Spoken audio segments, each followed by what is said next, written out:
A mansão em Itu deveria ser uma imagem de vitória. Um daqueles lugares que, à primeira vista, parecem encerrar uma história de ascensão. Portões altos, espaço demais, silêncio demais, a arquitetura de quem chegou ao topo. E agora podia olhar para trás como se tudo estivesse sob controle. Durante anos, a imagem pública de Anna Hickman foi construída sobre essa sensação. Controle, elegância, disciplina, beleza calculada, prosperidade visível, uma mulher que parecia administrar a própria vida como quem administra uma marca, sem falhas aparentes, sem rachaduras expostas, sem perda de domínio, mas toda imagem perfeita tem um ponto fraco. E nesse caso, o símbolo da estabilidade acabou se transformando em símbolo de ruína. A casa que parecia representar o auge da vida construída por Anna passou a aparecer associada à dívida, disputa e leilão. Não como uma prova definitiva sobre quem fez o quê, não como uma sentença sobre toda a história, mas como uma imagem poderosa demais para ser ignorada. A casa do sucesso, agora cercada por perguntas. Como uma mansão que parecia pertencer ao universo da conquista, virou o retrato de um colapso. Como uma apresentadora conhecida por vender uma imagem de força, refinamento e controle, passou a ter sua vida íntima exposta em uma guerra que misturava casamento, justiça, dinheiro, acusações, medidas protetivas, patrimônio e narrativa pública. E talvez a pergunta mais incômoda seja outra. Será que o colapso começou quando o público viu a queda, ou a estrutura já estava rachando muito antes? O público costuma enxergar esse caso pela superfície. Um divórcio turbulento, uma denúncia de violência doméstica, uma disputa entre ex-marido e ex-mulher, manchetes, entrevistas, notas oficiais, versões que se chocam, mas essa é apenas a camada mais visível. Por baixo dela, existe uma história mais complexa e mais reveladora sobre o que acontece quando uma relação afetiva também carrega uma estrutura empresarial, uma imagem comercial, um patrimônio compartilhado e uma ideia pública de família perfeita. Anna Hickman não era apenas uma celebridade atravessando uma separação. Ela era o rosto de uma marca, uma figura construída ao longo de anos dentro da televisão, da publicidade, do imaginário de luxo e da promessa de uma vida organizada. O rosto era dela, a imagem era dela, a fantasia pública também. Mas, quando o casamento rompeu, não foi só a relação que entrou em disputa. O que veio à tona foi a pergunta sobre a máquina inteira que sustentava essa vida. E é por isso que a mansão importa tanto para a narrativa, porque ela concentra tudo em uma única imagem. A casa, no imaginário popular, é refúgio, é intimidade, é família, é segurança. Quando essa casa aparece no centro de uma crise patrimonial, ela deixa de ser apenas imóvel e vira metáfora. Ela passa a representar o momento em que a fachada do sucesso encontra a realidade das dívidas, dos processos e das disputas que não cabem mais atrás dos portões. Mas é preciso olhar para essa imagem com cuidado. A mansão em leilão não explica sozinha o caso. Ela não resolve as acusações financeiras. Ela não define por si responsabilidades. Ela não substitui decisões judiciais, perícias, documentos ou processos. O seu peso está em outro lugar. Ela mostra o tamanho simbólico da queda. Mostra que a ruptura não ficou limitada ao campo privado. Saiu da casa, atravessou a justiça, ocupou a imprensa, contaminou a imagem pública e passou a reorganizar a forma como o público via tudo o que parecia sólido. Durante muito tempo, a vida de Anna foi lida como uma narrativa de controle absoluto. A modelo que virou apresentadora, a mulher alta, loira, elegante, disciplinada, que parecia dominar a própria imagem com precisão. A empresária, a mãe, a esposa, a figura pública que transitava entre televisão, moda, publicidade e vida familiar, como se tudo fizesse parte de uma mesma construção impecável. E é exatamente por isso que a queda prende tanto, porque quanto mais controlada é a imagem, mais violenta parece a rachadura quando ela aparece. O escândalo começa, para o público, em um ponto específico: a denúncia de violência doméstica, o fim do casamento, as medidas judiciais, a exposição de uma vida privada que até então parecia protegida pela própria embalagem pública. Mas a história que interessa aqui não é transformar dor em espetáculo. O ponto não é explorar a violência como choque fácil. O ponto é entender como esse episódio abriu uma porta e atrás dela surgiu algo maior, uma estrutura familiar e empresarial que começou a ser discutida em público sob pressão, sob conflito e sob disputa. O que antes parecia uma vida organizada em torno de uma marca forte, passou a ser visto por outro ângulo. Quem administrava, quem decidia, quem assinava, quem controlava a rotina financeira, até onde o casamento se confundia com negócio, até onde a imagem de família sustentava também uma operação comercial. Essas perguntas não podem ser respondidas com exagero. Nem todas têm resposta fechada. Algumas ainda pertencem ao campo das alegações, das disputas e das zonas que exigem cautela. Mas elas são justamente o que transforma essa história em algo maior do que um divórcio de celebridade. Porque quando um casamento termina, normalmente acaba uma relação. Mas quando esse casamento também está ligado a patrimônio, empresas, contratos, imagem e poder, o fim pode revelar uma engrenagem inteira. E no caso de Ana Hickman, o que veio depois da ruptura foi uma sequência de camadas: a dor íntima, a batalha pública, a disputa judicial, as acusações financeiras, as perguntas sobre dívidas, assinaturas e partilha. E finalmente a imagem da mansão parada no centro da história, como um monumento silencioso ao que desmoronou. A queda de uma marca perfeita raramente começa com barulho. Às vezes começa com uma rachadura que ninguém vê, depois com uma versão que não fecha, depois com um documento, uma denúncia, uma dívida, um processo, uma casa que deixa de ser símbolo de vitória e passa a ser lembrada como sinal de perda. E quando o público finalmente percebe, o colapso já não está mais começando. Ele só ficou visível, mas para entender como aquela casa chegou a esse ponto, é preciso voltar para antes da ruína, antes das disputas, antes do leilão, antes da guerra aberta. É preciso olhar para a construção da imagem que tornou a queda tão impactante, porque Ana Hickman não caiu de um lugar qualquer. Ela caiu de uma posição cuidadosamente construída, a de uma mulher que parecia ter transformado a própria vida em uma marca sem fissuras.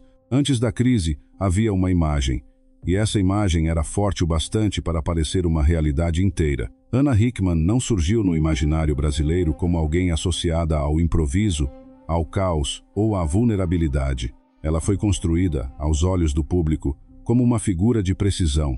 Uma mulher de presença imponente, aparência controlada, fala segura e carreira moldada por exposição constante, primeiro como modelo, depois como apresentadora, depois como empresária e marca. Sua trajetória pública parecia obedecer a uma lógica clara: transformar beleza em visibilidade, visibilidade em autoridade, autoridade em negócio. Essa é uma das razões pelas quais o caso teve tanto impacto. O público não estava vendo apenas uma separação difícil, estava vendo a colisão entre duas imagens incompatíveis. De um lado, a Ana Hickman da televisão, do consumo, da estética, da família apresentada como sólida. Do outro, uma crise íntima que trouxe para o centro da narrativa a agressão denunciada, divórcio, medida protetiva, disputas financeiras e uma guerra de versões que parecia avançar cada vez mais para dentro da estrutura que sustentava aquela vida. Quando uma celebridade constrói sua carreira sobre a própria imagem, a vida privada nunca é totalmente privada. Ela vira parte da embalagem. O casamento não aparece apenas como casamento. A casa não aparece apenas como casa. A família não aparece apenas como família. Tudo passa a compor uma sensação de estabilidade que o público consome sem perceber. A apresentadora bem vestida, o ambiente luxuoso, a rotina organizada, a marca pessoal, o casamento longo, tudo isso formava uma promessa silenciosa. Aqui existe controle. E controle sempre foi uma das palavras invisíveis mais fortes na imagem de Ana. Controle do corpo, controle da aparência, controle da carreira, controle da narrativa, controle da casa, controle da família, controle da marca. Essa percepção não significa que o público conhecia a realidade por trás da cena. Pelo contrário, significa que a superfície era convincente o bastante para produzir confiança. Ana não parecia alguém cercada por desordem. Parecia alguém que havia vencido a desordem. Mas é justamente esse tipo de imagem que torna uma queda mais brutal. Porque o escândalo não destrói apenas fatos. Ele destrói a sensação de coerência. A partir do momento em que a crise veio a público, tudo o que antes parecia apenas parte de uma história de sucesso começou a ser relido com suspeita. O casamento longo, antes prova de estabilidade, passou a ser visto como uma estrutura que talvez escondesse conflitos profundos. A casa, antes prova de conquista, passou a ser vista como cenário de ruptura e símbolo patrimonial. A marca, antes extensão de uma mulher vitoriosa, passou a carregar uma pergunta desconfortável: quem sustentava a máquina por trás dela? Essa pergunta é essencial porque Anna Hickman não era só uma pessoa famosa. Ela era uma plataforma. Seu nome circulava na televisão, na publicidade, em produtos, em contratos, em reportagens, em redes sociais, em um ecossistema de visibilidade. E toda plataforma precisa de engrenagem. Precisa de gestão, decisão, negociação, controle de agenda, controle financeiro, controle de imagem. O público vê o rosto, mas raramente vê a sala onde as decisões são tomadas. Durante anos, o casamento de Ana e Alexandre Corrêa foi percebido de fora como parte dessa estrutura de estabilidade. Ele não era apenas o marido que aparecia ao lado dela. Ele também era citado como figura ligada à gestão e aos negócios. Essa camada muda a natureza da história. Porque, quando uma relação afetiva se mistura à administração de patrimônio e imagem pública, a separação não rompe apenas um vínculo emocional, ela ameaça o sistema inteiro. É nesse ponto que o caso começa a se diferenciar de outras separações midiáticas. Não se trata apenas de duas pessoas disputando narrativas depois do fim. Trata-se de uma ruptura em que o público começa a enxergar que a imagem vendida como unidade talvez dependesse de uma divisão de funções muito mais complexa. Ana era o rosto reconhecido. A marca carregava o nome dela. A credibilidade pública passava por ela. Mas nos bastidores, havia uma estrutura conjugal e empresarial que, quando entrou em guerra, deixou de proteger a imagem e passou a expor as rachaduras. Essa exposição foi especialmente poderosa porque atingiu uma fantasia brasileira muito conhecida, a da celebridade que parece ter vencido todos os riscos. A casa grande, a família organizada, a carreira estável, a presença constante na televisão, a aparência de prosperidade. O público gosta de acompanhar ascensões assim porque elas oferecem uma ilusão de ordem, mas também acompanha quedas assim com intensidade porque, quando a ordem se desfaz, surge a sensação de que havia algo escondido o tempo todo. Só que o caminho mais fácil seria reduzir tudo a uma frase simples: a vida perfeita era uma mentira. Esse não é o melhor ângulo, e talvez nem seja o mais justo. A questão não é dizer que tudo era falso desde o começo. A questão é entender que uma imagem pública pode ser verdadeira em alguns pontos e incompleta em outros. Ana podia ser, ao mesmo tempo, uma profissional bem-sucedida e uma mulher atravessando conflitos íntimos invisíveis ao público. A marca podia ser forte e, ainda assim, estar sustentada por uma base vulnerável. A família podia parecer sólida e, ainda assim, carregar tensões que só apareceriam quando a ruptura se tornasse inevitável. É essa complexidade que dá força à história. O vídeo não precisa transformar Ana em personagem plana, nem Alexandre em explicação única para tudo. O que sustenta a narrativa é a estrutura. Uma marca construída em cima de controle, prosperidade e família começa a enfrentar uma crise exatamente nesses três pilares. Controle, porque a vida privada escapou para o campo público. Prosperidade, porque a disputa patrimonial e financeira passou a ocupar o centro do caso.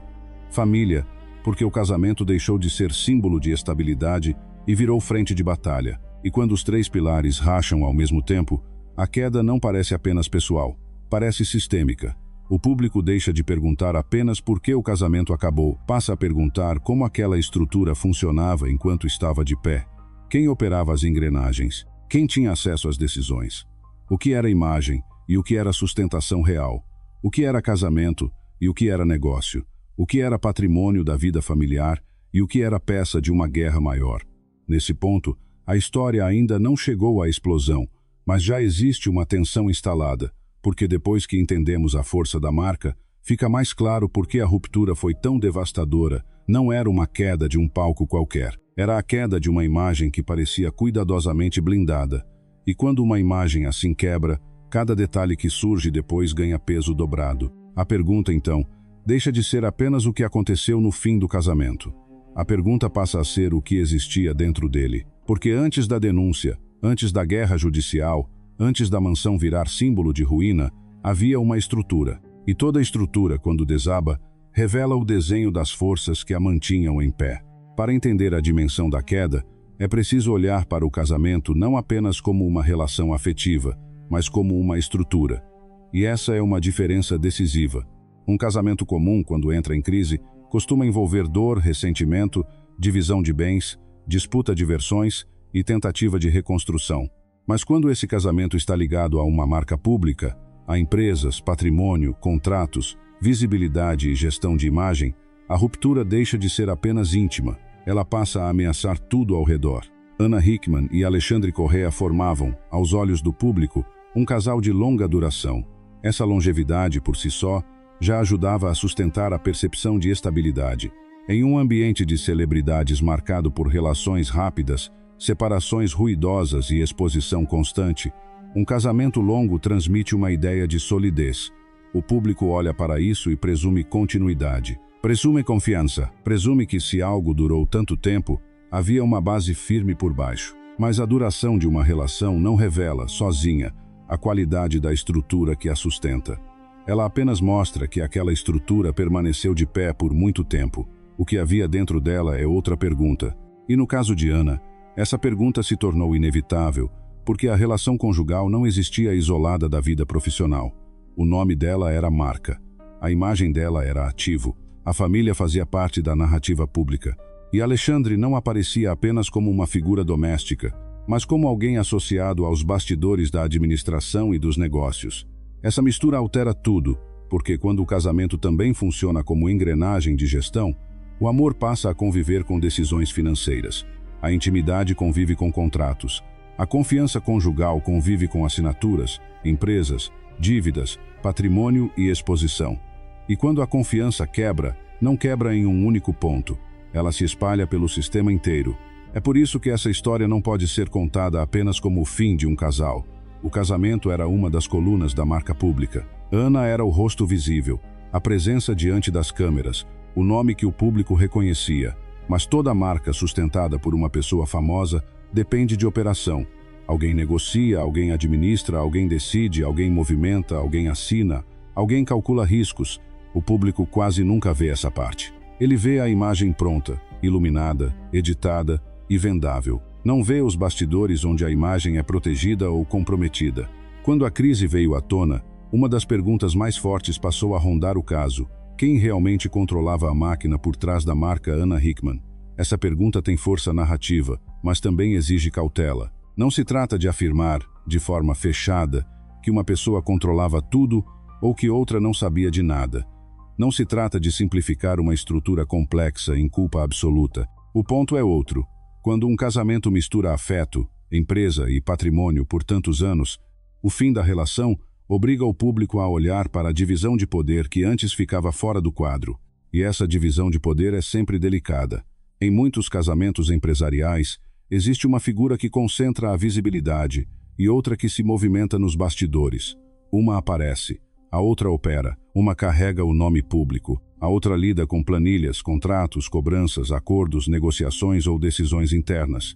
Às vezes essa divisão funciona, às vezes cria dependência, às vezes gera confiança real, às vezes cria zonas cegas. O problema é que, quando a relação implode, tudo aquilo que antes era tratado como parceria pode passar a ser lido como disputa. No caso de Anna, essa virada foi brutal porque a imagem pública dela dependia da ideia de autonomia e controle.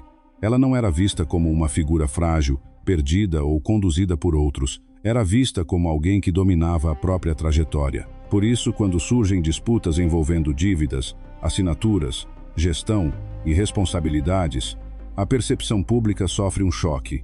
O público precisa encaixar duas ideias difíceis ao mesmo tempo: a mulher que parecia controlar tudo e a possibilidade de uma estrutura interna muito mais opaca do que se imaginava.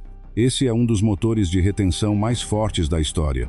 Não é apenas a curiosidade sobre o divórcio, é a curiosidade sobre a engrenagem. O que o público viu por anos era a fachada iluminada.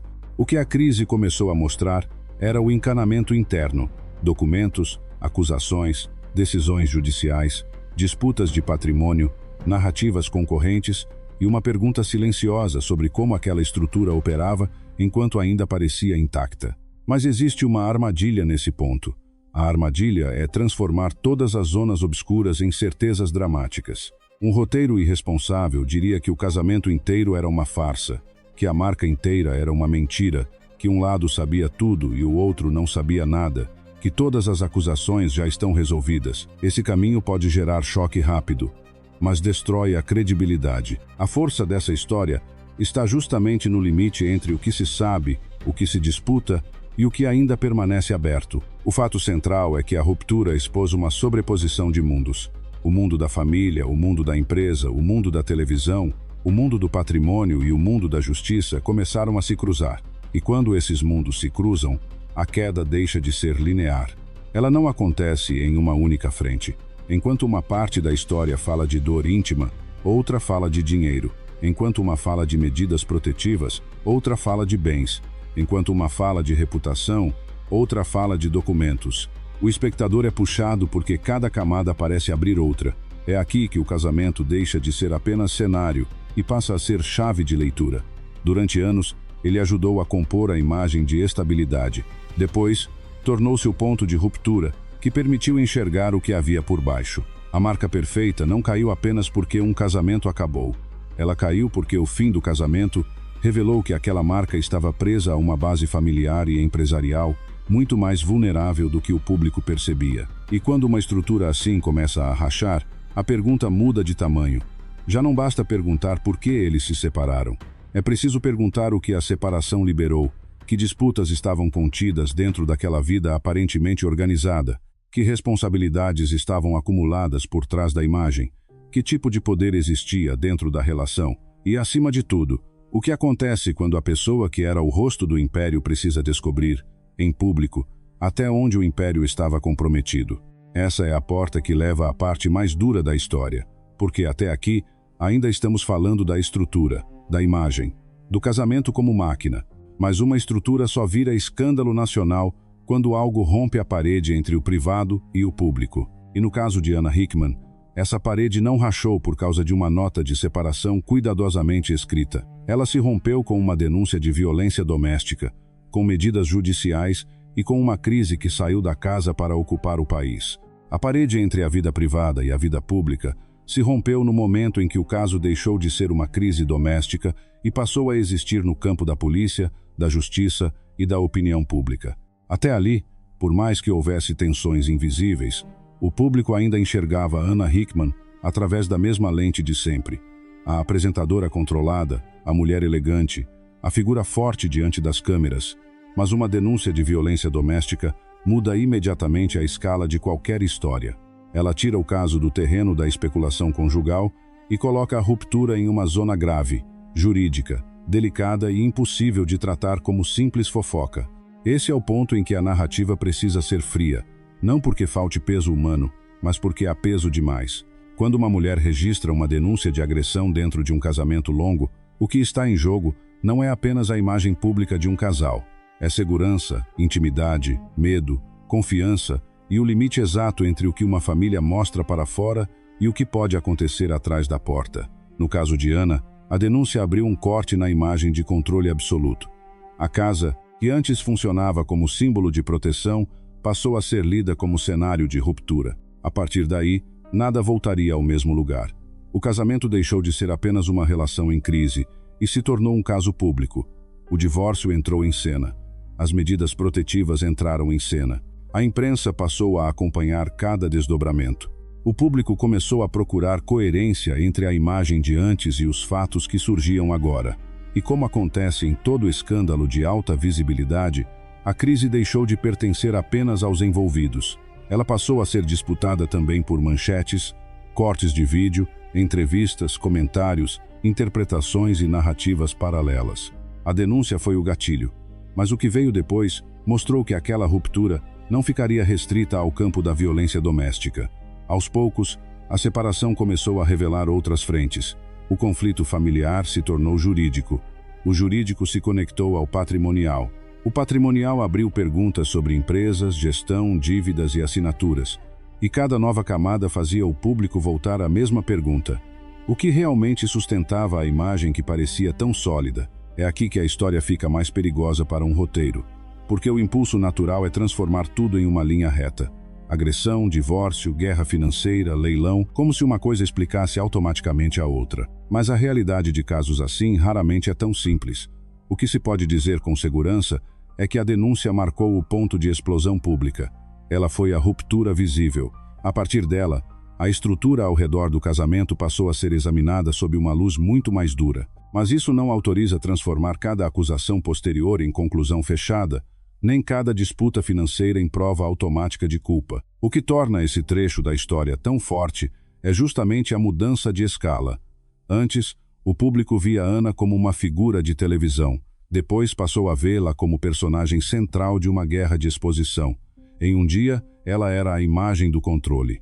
No outro, sua vida íntima estava sendo discutida como caso policial, jurídico e patrimonial. Esse deslocamento é brutal.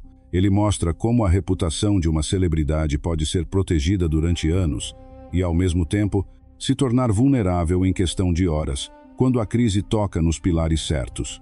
A violência denunciada atingia o pilar da segurança. O divórcio atingia o pilar da família. A disputa pública atingia o pilar da imagem. E quando as acusações financeiras começaram a ganhar espaço, o pilar do dinheiro também entrou em colapso narrativo. Não era mais apenas a pergunta sobre o fim de um casamento. Era a pergunta sobre como aquele casamento funcionava quando ainda estava de pé. A ruptura não só encerrou uma relação, ela abriu a máquina. E toda máquina, quando é aberta em público, revela partes que não foram feitas para aparecer. Processos, dívidas, versões conflitantes, decisões provisórias, pedidos, contestações, respostas jurídicas, entrevistas, notas e documentos. O público, que antes consumia uma imagem simples, agora precisava lidar com uma realidade fragmentada. E nesse tipo de fragmentação, cada lado tenta organizar os pedaços de um jeito que favoreça sua própria narrativa. Ana passou a falar a partir da posição de quem denunciava violência, buscava proteção e afirmava ter sido atingida também por problemas financeiros ligados à estrutura anterior. Alexandre, por sua vez, passou a contestar versões, negar acusações em diferentes frentes e disputar espaço na narrativa pública. A partir desse momento, o caso deixou de ter apenas uma arena. Havia a arena criminal, a familiar, a financeira, a midiática e a emocional, cada uma com regras próprias, cada uma com riscos próprios, cada uma capaz de produzir uma manchete nova.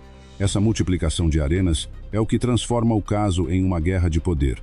Não necessariamente no sentido de um plano secreto absoluto, mas no sentido de disputa por controle. Controle da narrativa, controle dos bens, controle da imagem, controle da memória do casamento, controle sobre o que o público vai acreditar quando olhar para trás. Em separações comuns, essa disputa já pode ser devastadora. Em uma separação envolvendo uma marca conhecida nacionalmente, ela se torna ainda mais intensa, porque a reputação também vira patrimônio. Por isso, a denúncia de violência doméstica não pode ser tratada como uma cena isolada. Ela é o momento em que a história cruza um limite. Depois dela, tudo o que estava ligado ao casamento passou a carregar outro peso. A casa deixou de ser apenas casa. O ex-marido deixou de ser apenas ex-marido. A marca deixou de ser apenas marca.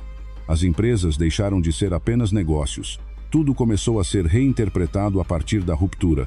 E foi nesse ambiente que a próxima camada apareceu com força: o dinheiro. Porque quando uma relação longa termina em conflito, a pergunta sobre afeto logo encontra a pergunta sobre patrimônio. Quem deve o quê? Quem assinou o quê? Quem sabia de quê? Quem administrava? Quem foi prejudicado? O que é fato documentado? O que é acusação? E o que ainda depende de apuração? A história então sai da dor íntima e entra em um território ainda mais denso, onde cada número, cada assinatura e cada dívida pode mudar a percepção do público. A partir daqui, o escândalo deixa de ser apenas a queda de uma imagem familiar. Ele vira uma disputa pelo significado de tudo o que foi construído. E quando o dinheiro entra na mesma sala que violência, divórcio e fama, a narrativa não apenas cresce, ela endurece. Quando o dinheiro entra no centro de uma separação pública, ele muda a temperatura da história. A dor íntima ainda está ali. A ruptura familiar ainda pesa. A denúncia de violência doméstica continua sendo o ponto mais grave da quebra. Mas a partir do momento em que surgem disputas sobre dívidas, gestão, assinaturas, patrimônio, pensão e partilha, o caso deixa de ser apenas uma tragédia doméstica exposta ao país. Ele passa a revelar a anatomia de uma estrutura. E estruturas não desabam como emoções. Elas desabam com documentos, cobranças, versões contraditórias, decisões judiciais, tentativas de defesa e perguntas que se acumulam sem resposta simples. Foi nesse terreno que o caso Ana Hickman ganhou uma segunda camada de tensão, porque a partir dali, A questão não era só o que aconteceu dentro do casamento. Era o que esse casamento sustentava do lado de fora. A imagem pública de Ana sempre dependeu de uma ideia de prosperidade. Não apenas riqueza no sentido bruto, mas organização, estabilidade, controle sobre a própria marca. A mulher que aparecia impecável na televisão também representava, para o público, uma certa fantasia de vida administrada. Mas uma guerra financeira tem o poder de atacar exatamente esse ponto. Ela tira o brilho da aparência e obriga o espectador a olhar para aquilo que normalmente fica escondido: contratos, dívidas, patrimônio, responsabilidades e decisões tomadas longe das câmeras. É por isso que as acusações envolvendo a esfera financeira precisam ser tratadas com precisão. Há pontos que foram afirmados publicamente, há pontos que foram contestados, há disputas que dependem de investigação, perícia, decisão ou interpretação jurídica. Não cabe transformar toda a acusação em fato consumado, mas também não cabe fingir que essa camada é secundária. Ela é central, porque mostra que o fim do casamento abriu uma disputa sobre a própria máquina que existia por trás da marca Ana Hickman. Quando surgem perguntas sobre assinaturas, dívidas e administração, a narrativa muda de patamar. O público deixa de olhar apenas para a cena do casal em conflito e começa a tentar entender o sistema. Quem tinha acesso ao quê? Quem tomava decisões? Quem respondia pelas obrigações? Quem conduzia as empresas? Onde terminava a vida conjugal e onde começava a estrutura de negócios? Essas perguntas são fortes porque apontam para uma zona que o público quase nunca enxerga em histórias de celebridades: a engrenagem financeira que sustenta a fantasia. E essa engrenagem, quando exposta, raramente parece glamourosa. A televisão mostra a imagem pronta, a publicidade mostra o rosto desejável, as redes sociais mostram o recorte controlado. Mas a guerra patrimonial mostra outra coisa: a parte dura da vida pública. Mostra que reputação também pode depender de planilhas, que uma marca pessoal pode ser atingida por decisões tomadas nos bastidores, que um casamento pode funcionar por anos como um elo afetivo e também como uma estrutura de confiança econômica. E quando essa confiança quebra, tudo passa a ser revisado. A disputa por dinheiro não é apenas sobre dinheiro, é sobre poder retrospectivo. Cada lado tenta reconstruir a história do casamento a partir do presente. Quem era parceiro? Quem era responsável? Quem foi enganado? Quem foi prejudicado? Quem sabia? Quem não sabia? A separação passa a disputar não só bens, mas memória. E no caso de uma figura pública, memória vale muito, porque a forma como o público entende o passado influencia a forma como ele julga o presente. Nesse ponto, a mansão de Ito volta a ganhar força, mesmo sem precisar aparecer o tempo todo. Ela paira sobre a história como uma imagem de destino. Um patrimônio que antes simbolizava conquista agora aparece associado a dívida e leilão. De novo, ela não prova sozinha a culpa de ninguém. Não encerra todas as perguntas. Não explica toda a estrutura. Mas simbolicamente, ela resume o que aconteceu com a fantasia de estabilidade. A casa que parecia blindar a vida perfeita passou a representar a impossibilidade de esconder a crise. Essa é a virada mais profunda do caso. A marca perfeita não foi atingida apenas por uma manchete ruim. Ela foi atingida por uma sequência de fraturas nos seus pilares principais. O casamento virou disputa. A casa virou símbolo de ruína. A gestão virou questão pública. O patrimônio virou campo de batalha. A imagem de controle passou a conviver com a percepção de que havia zonas inteiras da estrutura que o público não conhecia. E aqui está o ponto mais delicado. Quanto mais a guerra financeira cresce, maior é o risco de o público procurar uma resposta simples demais. Um culpado total, uma vítima total, uma explicação única, mas histórias de poder quase nunca funcionam desse jeito. O que pode ser afirmado com segurança é que a ruptura expôs uma sobreposição perigosa entre afeto, dinheiro e imagem. O que ainda exige cautela deve permanecer como cautela. O roteiro não precisa fingir certeza para ser forte. A força está justamente em mostrar que, por trás da aparência de ordem, havia uma estrutura suficientemente complexa para continuar produzindo perguntas mesmo depois da separação. A guerra do dinheiro também revela outra camada: o custo de transformar a própria vida em marca. Quando a imagem pessoal vira ativo comercial, qualquer crise íntima se transforma em ameaça empresarial. O divórcio não atinge apenas o coração da história. Ele atinge a confiança do mercado, a percepção do público, a estabilidade da narrativa e a autoridade simbólica de quem construiu uma carreira em torno do próprio nome. Para uma celebridade, reputação não é só vaidade. É patrimônio, é trabalho, é contrato, é futuro. Por isso, o caso Anna Hickman prende tanto. Não porque o público esteja apenas curioso sobre a vida privada de uma apresentadora, mas porque a história toca em uma pergunta maior. O que acontece quando a pessoa que parecia ser dona da própria imagem precisa enfrentar a possibilidade de que a estrutura por trás dessa imagem era muito mais frágil do que parecia?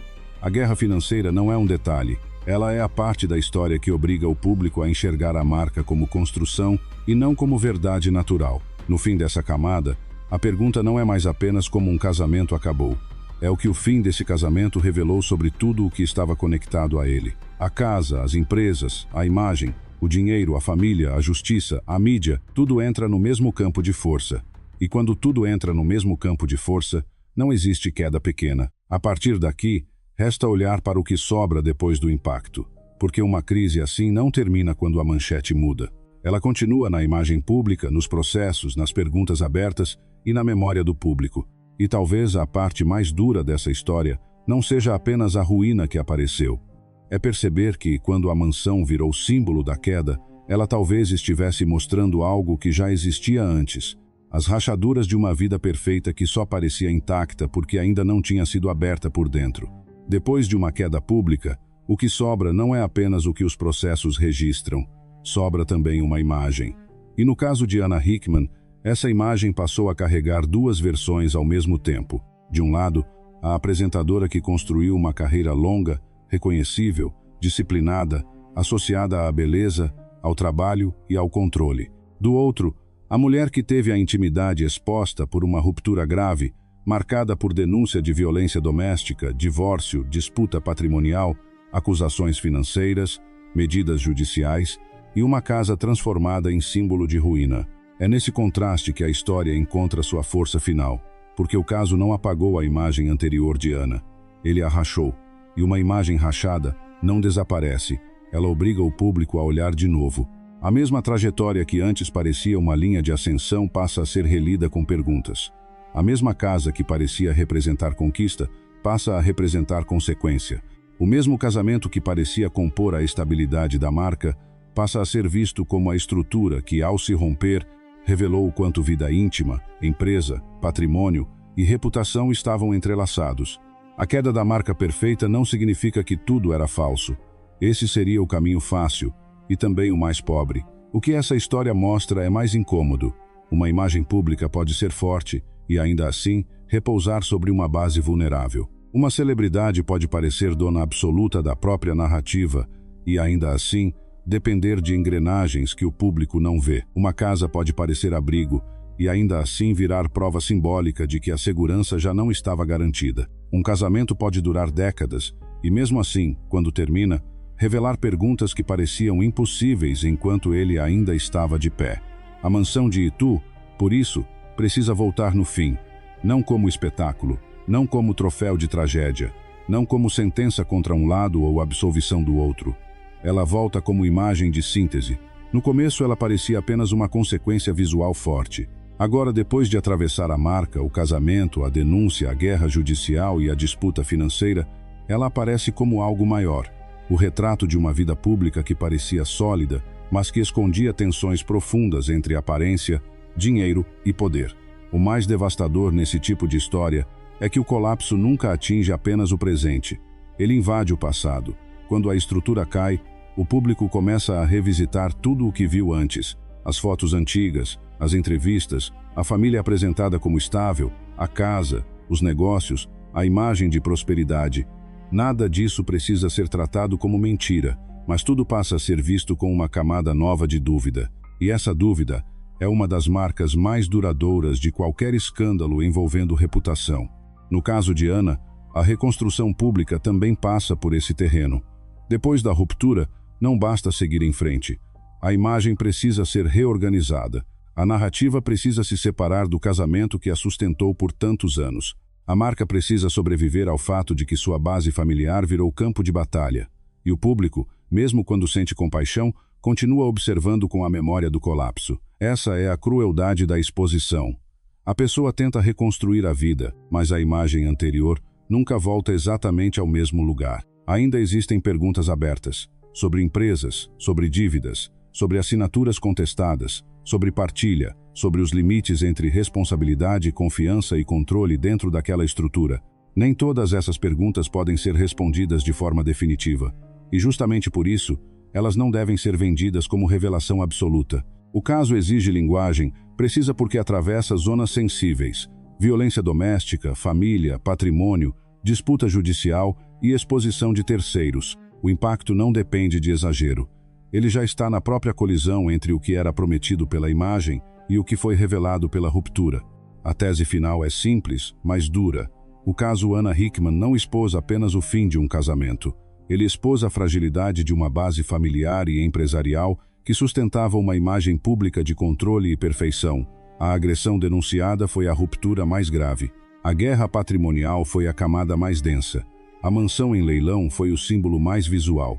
Mas a história completa está na soma dessas partes. É a queda de uma estrutura que parecia funcionar porque quase ninguém via por dentro. E talvez seja por isso que essa história permanece tão forte para o público brasileiro.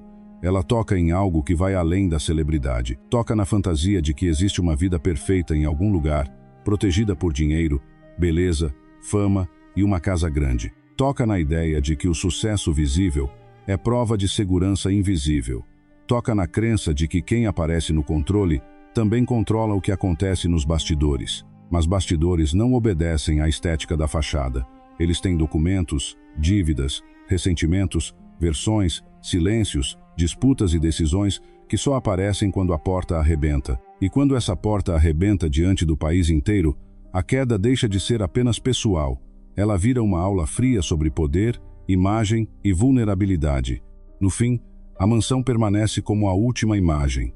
Não porque uma casa explique uma vida inteira, mas porque algumas ruínas condensam melhor do que qualquer discurso aquilo que aconteceu. A casa que parecia encerrar a história de uma conquista virou o lembrete de que a aparência de estabilidade pode sobreviver por muito tempo depois que a estrutura já começou a ceder. E talvez a pergunta que fica não seja apenas como Ana Hickman chegou até ali. A pergunta é quantas outras vidas perfeitas continuam de pé apenas porque ninguém ainda viu as rachaduras.